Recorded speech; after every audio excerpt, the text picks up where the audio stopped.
여러분 안녕하십니까. 오늘은 임진왜란 당시 나라를 굳건히 지켜왔던 지혜로운 재상 서해 유승영 선생 셋째 아드님이 안동 하해를 떠나서 상주로 익어 이곳에서 터를 잡고 우천세가 파조가 되신 수암 유진 선생의 업적을 기리기 위해 마련된 수암 기엄사화패를 찾아서 400년에 걸쳐 명문대가의 가업을 굳건히 이어오고 있는 그 후손들은 어떤 삶을 영위하여 왔는지 지금부터 그 뿌리 깊은 삶의 이야기를 전해드리고자 합니다.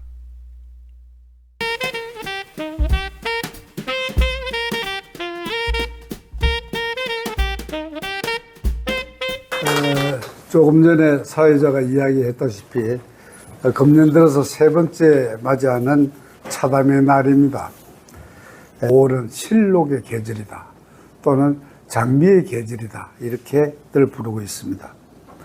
그런데 우리가 이제 5월이면 알아야 할 일이 한 가지가 있습니다. 그건 뭐냐면은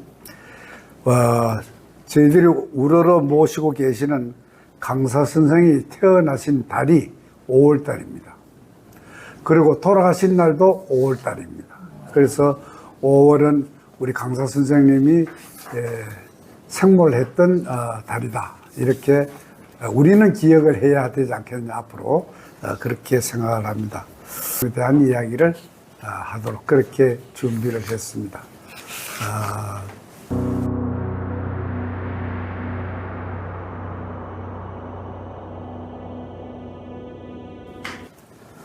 서해 선생의 몇째 아들이에요? 셋째 아들이고. 어디에서 태어나셨어요? 안동 어디? 하해마을에서 태어나서 어디로 오셨어요? 우천으로 왔어요. 와가지고 우천 세가를 이루면서 파조가 되셨던 큰 어른입니다. 이 어른이 강사 선생의 12대 조가 되겠습니다. 수암 선생은 남대 출신으로 벼슬길에 나가서 사주를 거쳐 지평에 재배되었고 뒷날에 병산서원에 종향되셨습니다.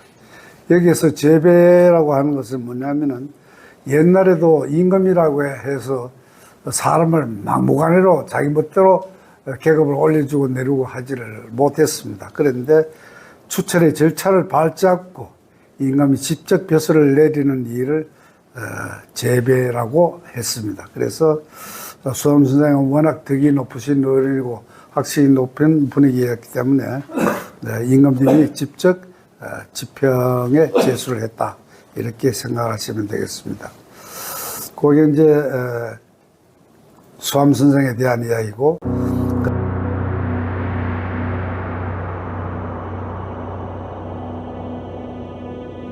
가지고 이제 독립운동 하다가 자금이 다 떨어졌을 거 아닙니까? 그러니까 여기에서 이제 그 상주에서도 같이 간 분들이 몇 분 계세요. 세 분이 이제 그 의기투합해서 올라가시다가 저 중국을 가기 전에 두 분은 병원에 가서 돌아오셨어. 그렇죠. 조모 씨하고 뭐 대모 씨하고 이런 어른들은 돌아오셨고 할아버지는 혼자 이제 독립운동을 만들고 가셨는데 가가지고 그 국민당 그렇게 그때도 이제 국민당을 만들어 국민당 대표를 해가지고 우리 조선이 해방이 돼야 된다 해가지고 대표로 가서 연설도 하고 뭐 이거 우리 할아버지 하셨는데 그러다가 이제 자금이 좀 떨어지고 했는데다가 아버지 그렇게 내 그 큰할아버지 종과 돌아가셨으니까 정여보 돌아가셨으니까 상을 치르고 와야 될 거 아닙니까? 그러니까 완자 식자 할아버지 돌아가시고 하니까 이제 와가지고 상을 치렀어요. 그러니까 저 영학에서 2년을 지내고 돌아가면서 그렇게 아무리 일본 놈이지만 독립운동하고 지금 하는데 잡아야 되지만 그때 잡지를 못하고 영학에 있으니까 잡아가면 여론이 막 그러니까 안 되잖아요. 그러니까 집 끝날 때까지 기다리는 거예요. 그러니까 영학이 끝나고 난 뒤에 이제 남주로 돌아가는데 비밀이 오다가서 서울까지 갔어요. 서울까지 갔는데 서울에서 사동에서 갑자기 받은 급사라는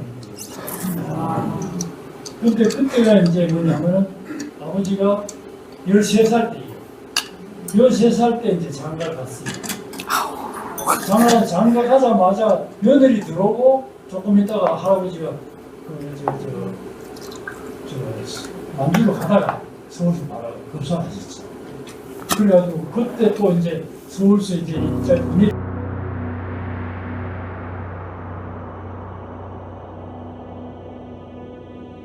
그 다음에 강사 유시환 선생은 수암 선생의 12대 종손입니다.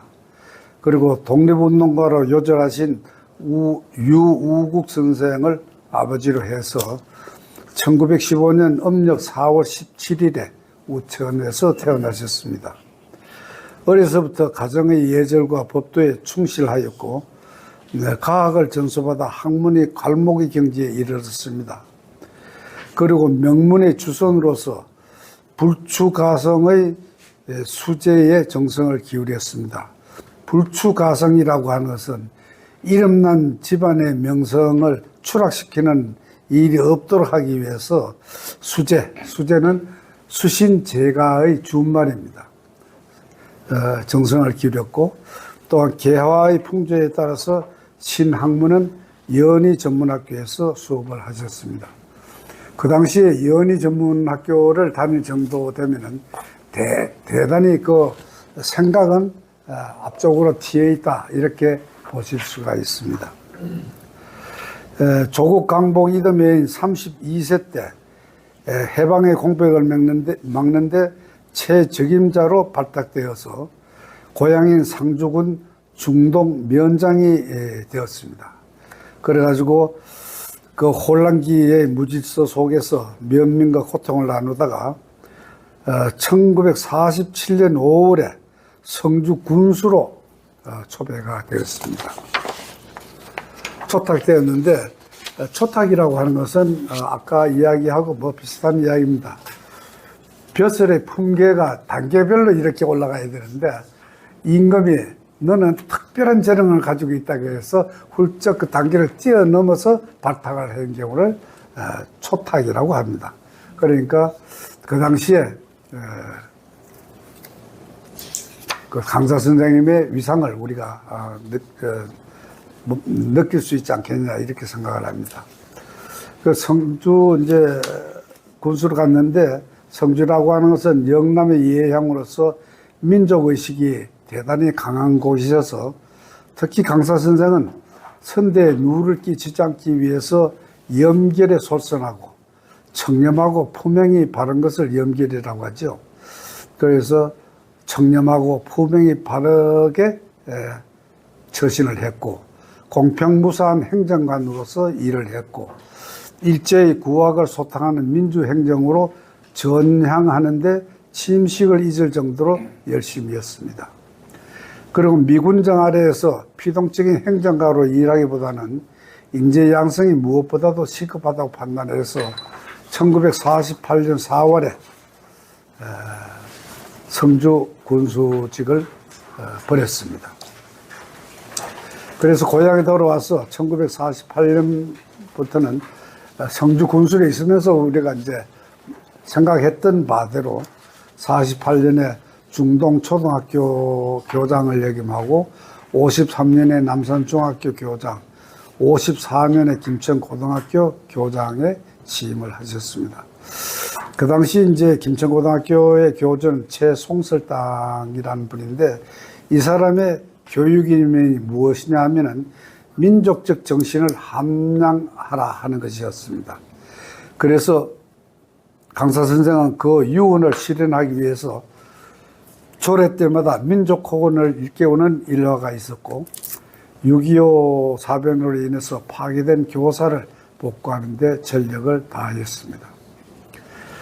그 다음에 1957년 40세 때 이랬는데 일찍 오신 우리 유창하 대표께서 42세라고 정정을 해 주셨습니다. 그러니까 42세로 알면 되겠습니다. 42세 때 상주고등학교 교장으로 취임해서 5년 동안 재임을 했습니다. 그 5년 동안 뭘 했냐면은 상주고등학교를 상주의 명문교로 만들기 위해서 매진을 했습니다.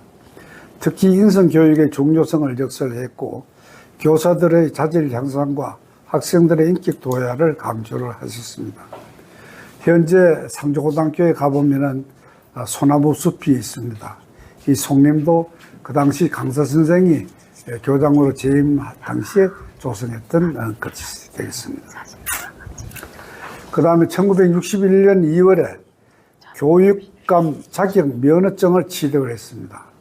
이게 처음 듣는 이야기죠. 교육감 자격을 취득하는 그런 제도가 있었는가 이렇게 했는데 그 당시에 있었다고 합니다. 그래서 이제 교육감 자격 면허증을 취득하고 나서 그해 3월 14일에 상주군 민선 교육감에 당선되어서 교육행정의 쇄신과 도덕성 회복에 심혈을 기울였습니다. 그러고 나서 이제 민선 교육감 임기가 끝나고 난 이후에 다시 상주 고등학교 교장으로 갔었고 또한 공립학교인 기랑중학교, 청리중학교, 상주중학교 교장을 역임하고 1980년에 정년 퇴임하셨습니다. 이런 것을 우리가 살펴보면은 상주 교육사에서는 이만한 큰 족적을 남기신 어른이 없다고 할 수가 있겠습니다. 그 다음에 이제 학교를 이제 정년 퇴임을 하고 나서는 무엇을 하셨냐면은 상주 지역에서 덕이 높은 원로로서 각종 문화사업에 솔선수범을 하셨습니다. 상주서당을 개설했고 상주유도회를 결성을 했고 도남서원과 상주 향교 중수를 할 때도 중심적인 역할을 하면서 향토문화사의 정통을 세우려고 하셨습니다.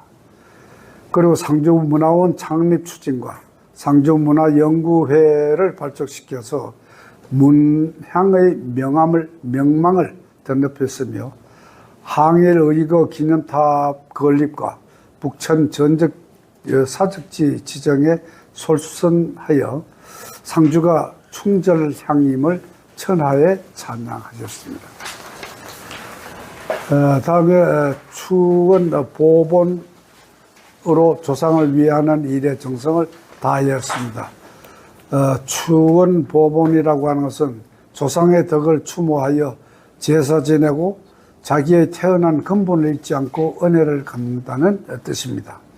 그리고 조상을 위하는 일, 위선사에도 정성을 다하셨습니다. 그 예를 들어보면은 수암선생 유허비 건립을 했고 선령의 서기를 구비를 했습니다. 그리고 오랫동안 노심초사 노력해 오신 수암집, 낙파집, 계당정서를 감포하여 한 가문의 큰 업적뿐만 아니라 국학자료 집성에도 지대한 공을 세우셨던 분입니다. 여기서 감포라고 하는 말은 뭐냐면은 발간하여 세상에 널리 퍼뜨린다는 뜻이 되겠습니다. 그 다음에 강사 선생이 투병 중에서도 집안에 전해 내려오는 정가문은 정리와 상산 유림사를 집필하시다가 마무리를 짓지 못하고 1994년 음력 4월 초 9일 양력으로 5월 9일에 별세를 하셨는데 그때의 연세가 향년 80세였습니다. 그리고 우천 세가의 마지막 선비였습니다. 부인 부림 홍씨는 부덕이 출중하였고 이남 이녀를 두었습니다. 맏아들은 영하씨로 돌아가셨습니다. 둘째 아들 창하씨는 지금 여기 가운데 앉아 계시는 분이 창하씨고 맏딸은 최문석에게 출가를 했고 둘째 딸은 양문식에게 출가를 했습니다. 지금은 영하씨의 아들 한민이 수암 선생의 13대 종손 역할을 하고 있습니다. 강사 선생이 돌아가시자 많은 후학들이 추모하였습니다. 그 중에서 추모시 한 편을 소개하면서 오늘의 이야기는 마무리를 짓도록 하겠습니다. 이 추모시는 상주의 역사 문화를 아주 이렇게 세웠던 상주대학의 권태열 교수가 지었던 추모시입니다. 삼산 이수 경성지에 봉황 깃든 그 명당에 우천 항맥 큰 빛으로 어둠 밝힌 한 생에 기린 뜻 심으신 을이 솔소리로 부릅니다. 풍진 세상 기한이 이런 삼락이 없더니라. 지성으로 품어 가꾼 사람돌이 지난한 일. 상락에 펼쳐진 사랑 넘쳐나는 꽃물결. 꿈길에도 놓지 않던 문화창달 긴긴 말씀. 상산에도 북천에도 기린 애정 우뚝한데 향토의 뜨거운 정신 우뚝 솟아 하를 일래. 정다운 강사 서실 강론으로 지새운 밤. 옛 선조 묵향 속에 밝아오는 동방의 향창. 삼세집 엮어낸 손길 길이 펴질 문자향. 강물도 물길 틔우고 새역사를 이룹니다. 곧은 선비정신 학처럼 고결한 얼. 오늘도 시공을 넘어 봄빛으로 빛납니다. 하는 추모십니다. 박수 한번 쳐주시기 바랍니다.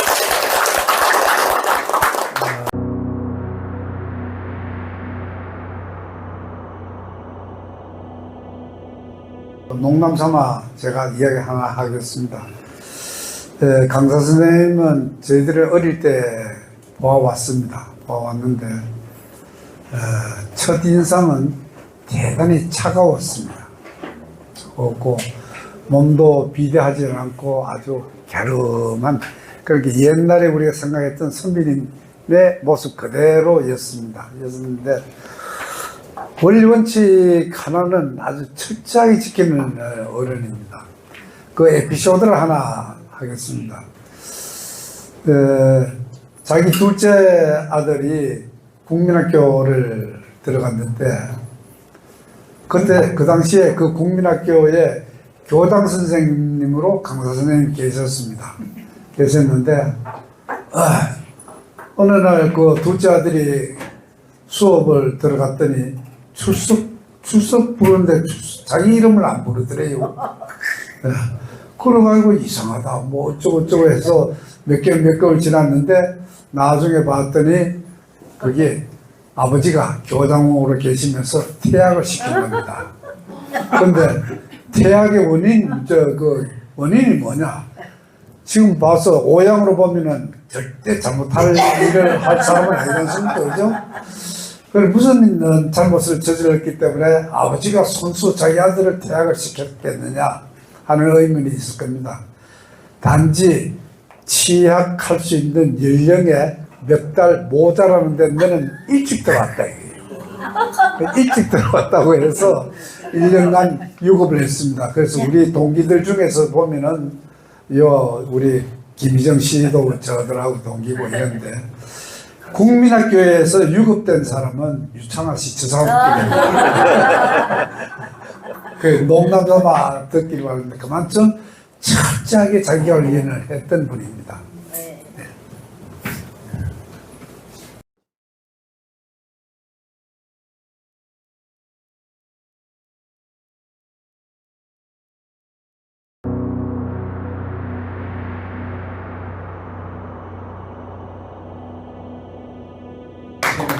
오늘 또 이 자리에 우리 강사 선생님의 둘째 아들이신 유창하 우리 이사께서 와 계신데 한 말씀 부탁드리겠습니다.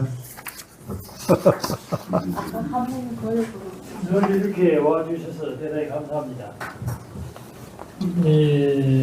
우선 이사장님 좋은 말씀 해주셨고요. 아까 관찰 자신과 말씀을 설명드릴게요. 편지는 우리 아버님이 돌아가시기 전에 성주에 계시는 김창숙 씨라는 분한테 보낸 편지입니다. 그런데 이 세 분은 예를 들어 김창숙 씨라는 분은요, 독립운동을 할 때 왜 김구 선생 독립운동 하시고 할 때 그때 그 밑에서 이제 독립운동 하신 분이 김창숙 씨입니다. 그리고 여기 같이 계시는 다른 두 분도 같이 독립운동 하실 분이고, 항일 독립운동 그 역도들, 그러니까 일본 사람들이 진 책에 보면은 역도들이 지금 죄인들 취조하고 하는 그 역사에 보면 이분들이 다 나옵니다. 그런데 김창숙 씨는 1879년에 이제 출생하셔가지고 김구 선생님 밑에서 독립운동 하면서 뭘 했냐면 우리 조선 사람들이 일본군한테 그 상대를 하려면 무력이 있어야겠다. 그래가지고 무관 학교를 만들었어요. 중국에서. 무관 학교를 만들면서 그 주동을 시킨 겁니다. 그래가지고 이제 그 주동하시면서 우리 할아버지도 그 밑에서 이제 독립운동 같이 하셨어요. 그래가지고 이제 그 김창숙 씨가 우리 할아버지보다 16살이 맞습니다. 맞고 우리 아버지는 또 그 김창숙 씨보다 36살이 아래예요. 그러니까 할아버지가 언제 돌아가셨냐면은 33살에 돌아가 독립운동 하다가 그렇죠. 돌아가시고 그 후에 그 김창숙 씨는 살아계셨어요. 그러니까 감옥살이 하다가 해방이 되고 난 뒤에 나와가지고 이제 성주에 자기 고향에 오셨는데 그래가지고 이제 아버님이 그 김창숙 씨한테 해마다 이제 편지도 하고 이래가지고 앞으로 전화를 했는데 아무 편지를 했는데 그 편지 중에 남아 있는 게 이 편지입니다. 지금. 그래가지고 그 편지가 건강의 뜻인지 뭐 이런 편지도 있고 김창숙 씨는 1962년에 돌아가셨으니까 아주 오래 사셨죠.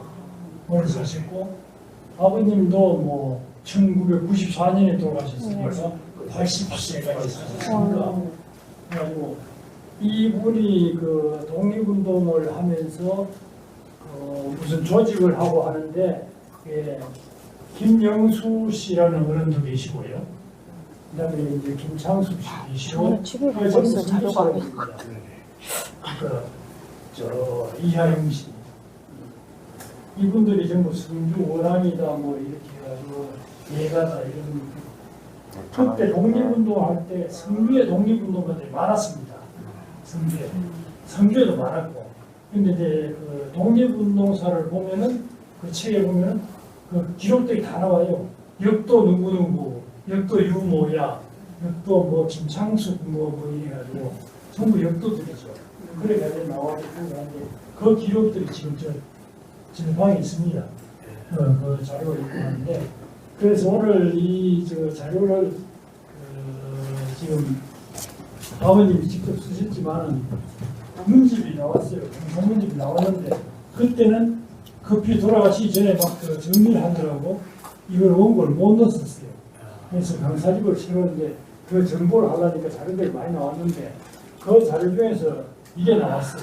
그래가지고 이 사람께서 이걸 저해가지고 알리자. 그래서 이걸 가지고 나왔습니다. 이게 지금 현재 상위박물관에 있는데 이 편지 말고도 편지가 수천 장이 있어요. 갖고 오시는구나 상주박물관에서. 있고 하고 그 이제 아까도 이사장님 말씀하셨지만 연희전문학교를 졸업하셨기 때문에 그 당시에 돌아가시기 전에 연희전문학교 연세대학교에다가 우리 집에서 내려오던 보문서 중요한 문서들은 거의 다 연세대학교 기정을 다 했어요. 자기 모교로 해가지고 기정을 다 했고 그 다음에 이제 그 아까 찍어서 나지 않아 보냐. 돌아가시고 난 뒤에 제 형님이 유영하라고 나만 있습니다. 먹게 나만. 형님이 아버지 돌아가시고 난 뒤에 10달 만에 바로 나만 돌아가셨어요. 그 효자지 아버지한테는 빨리. 근데 돌아가시고 나니까 문중일을 제가 맡아서 하다 보니까 그 서찰들이나 뭐 책들이 많이 남아 있었어요. 저번에 남아 있고 뭐 가마다 이런 것들 남아 있는데 그때 우리 이사장님이 뭐랬으면 상주대학교 총장을 했어요. 총장을 해서 상주 박물관도 짓고 뭐 큰 일을 다 했죠. 근데 그때 내한테 와가지고 저거 다 알줘라 내 나라 해가지고 다 뺏겼습니다. 그때 남았는 책들하고 그 유물들, 가마들, 다투선 같은 이런 것 하는 것들은 전부 상주대학교에 기증을 다 했어요. 그때 기증을 하면서 아마 짜장면 한 그릇 어디서 누구나 그래서 이제 기증을 다 했고 나머지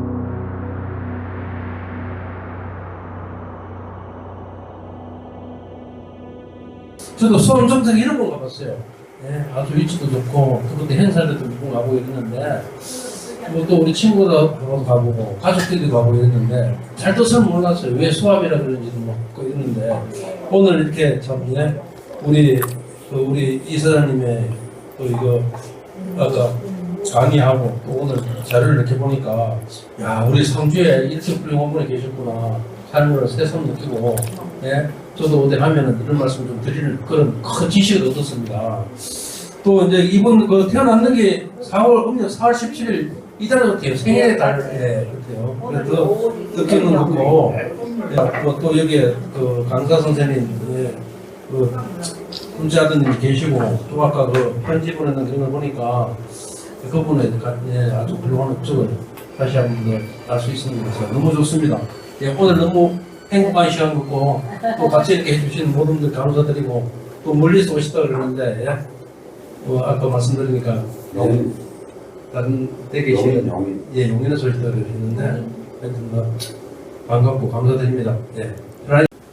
올해 들어서 이제 세 번째 하고 있는데 이렇게 진행하면서 항상 느끼는 게 지역 사람으로서도 우리가 잘 몰랐던 것들이 너무 많지 않았나 새롭게 알아가는 것들이 계속 생기고 매일 똑같은 회차에 비슷한 걸 하는 것 같은데 항상 새롭습니다. 사실은 새로운 것들이 또 자료들이 나타나고 하니까 시장님께서 오셔가지고 뭔가 좀 이렇게 제대로 좀 공부를 하셔야 되지 않을까 하는 생각이 들었습니다. 네. 자 그러면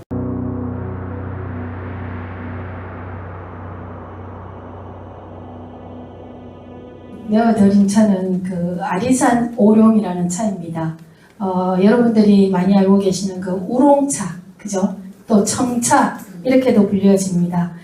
대만 아리산에서는 그 고산지대에서 재배되는 고급 우롱차를 많이 생산하는 지역이 아리산입니다.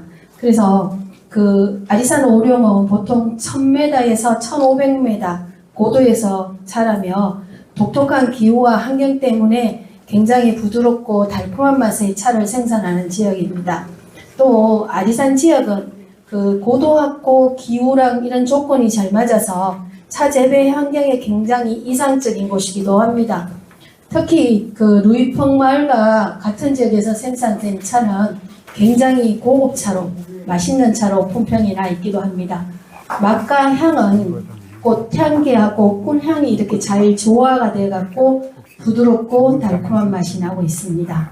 자, 그러면 이 차는 또 어떻게 만들어질까요? 8가지의 단계를 거쳐서 전통 제다법에 의해서 만들어지고 있습니다. 먼저 봄이랑 겨울에 주로 차를 따서 그러니까 봄에 차가 피면 그죠? 찻잎이 이제 자라기 시작하면 따고 또 여름 지나고 가을 지나서 겨울로 가면 차를 땁니다. 그렇게 해서 1년에 2번 차를 따고 체업을 해서 시들기를 합니다. 햇볕에서 1시간 정도, 그늘에 들어와서 몇 시간 정도 이렇게 몇 차례를 반복을 하고 또 이렇게 흔들어주는 과정을 거칩니다. 이 흔들어주는 과정은 왜 하는가 하면 차의 가장자리에 있는 그 막을 깨기 위해서 그 막을 깨주면 거기서 이제 차의 성분들이 우러나오겠죠. 그렇게 하고 그거를 갖다가 공기 중에서 산화를 시킵니다. 산화시키고 살청, 등능 과정을 해줍니다. 등능 과정을 해주는 이유는 그게 산화에 의한 발효가 일어나지 않기 위해서 그 정도에서 멈추게 하기 위해서 살청이란 과정을 거칩니다. 그렇게 하고 나면 이제 또 차의 형태를 만들어주기 위해서 비벼줘요. 비벼주고 그 다음에 건조시키고 그 다음에 이제 정향 과정이라고 해서 향을 첨가하는 과정인데요. 이거는 어떤 가양 처리를 하는 게 아니고 온도를 낮추어 가지고 서서히 이렇게 덮어주면 거기서 차향이 피어오르게끔 하는 과정입니다. 이렇게 해서 8가지 정도의 제다 방법을 거치면서 전통적인 제다 방법을 거치면서 이 아리산 오룡차가 굉장히 고급적인 고급차로 인정을 받게 되어 있습니다. 그래서 그 고급차가 만들어지면 우리한테 그 부드럽고 달콤한 맛을 선사하는 아주 정성이 들어가 있는 차가 오늘 여러분들이 드신 차입니다. 이게 대만에서 아린산이 굉장히 유명하죠. 뭐 고산차도 있고 뭐 대우령차도 있고 뭐 여러 가지 등등이 있지만 그래도 이제 대만 하면 우선적으로 떠오르는 게 아리산 오룡입니다. 그래서 사실은 그 식사하시고 난 후에는 바로 차를 안 드리는데 오늘은 시간 여건상 영양적인 면에서 차하고 식사 그 영양소가 이렇게 하면 철분 흡수를 방해하는 성분이 차에 있습니다. 그래서 시간을 30분 내지 1시간 정도 두고 식사를 하시고 그 시간을 띄워서 차를 드시게 하는 게 맞는데 오늘은 여건상 그렇게 됐습니다. 죄송합니다. 그리고 차 한 잔 더 우려 드릴 테니까 그 색향미를 우선 색을 보시고 또 향도 맡아보시고 맛이 어떤지 입안에서 이렇게 한번 돌려가면서 이렇게 한번 느껴보시기 바랍니다. 감사합니다.